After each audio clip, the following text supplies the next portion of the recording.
All right, let's use a little bit of trigonometry to figure out a missing angle measure in this triangle. So we're being asked to solve for x, and we want to round to the nearest tenth of a degree measure.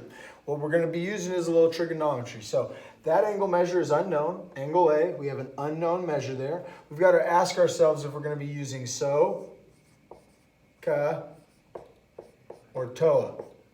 Okay, we have one of the three that we need to use. Now, if you have no idea what I'm talking about when I say SO, KATOA, you may need to go back and watch some previous videos so you have an understanding of that in order to do what we're going to do here.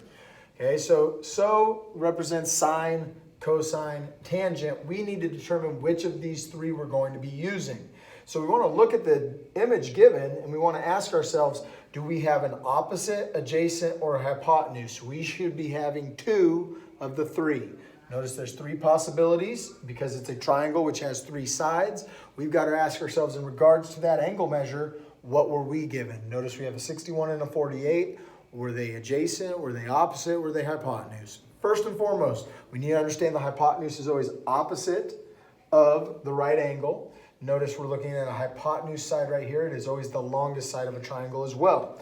So looking at this, we do not have a number for my hypotenuse. What we do have numbers and values for is my opposite side.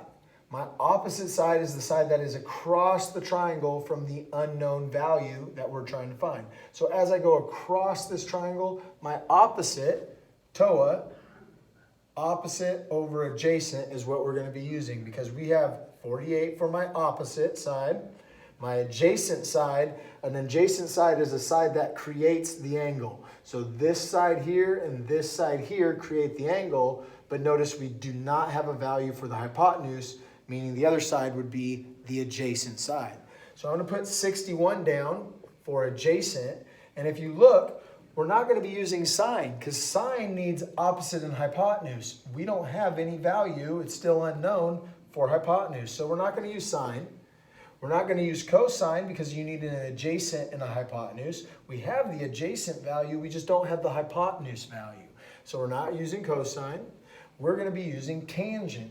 So we're going to write an equation out right now that looks like this. Tan A being the angle that we're trying to find, is equal to OA. SOHCAHTOA helps us to remember which one goes on top, which one goes on bottom of our fraction.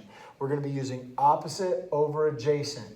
So I look at my list here, opposite being 48 over adjacent being 61. And there's my equation that I'm going to need to solve. Now you're going to need to grab a calculator because the next step we're going to do in order to get rid of tangent, we need to do the inverse of tangent. That's inverse of tangent. And you have a button on your graphing calculators for that. Make sure you're not in radians. You need to switch that calculator over to degrees when you do this.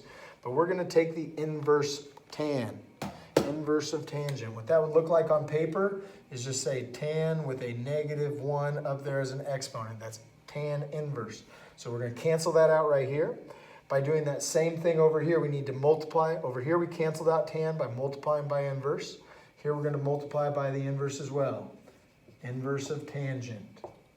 Now we have this written out, leaving me with A being the only thing on the left side. Now we just need to multiply this times the inverse of tangent. So put inverse of tangent down on your calculator.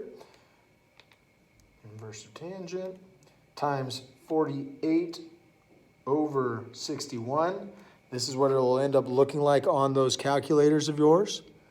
Okay, hit enter. And as long as your calculator is in the right mode, the right setting, you're in degrees, you will be given the value of 38.19. 38.19, they want me to round to the nearest tenth. So 38.19, that 9 is going to bump that decimal point to 38.2 approximately. That right there is the answer we're looking for in a problem like this, using trigonometry to find a missing angle measure of a given triangle. Study hard and good luck on your upcoming test.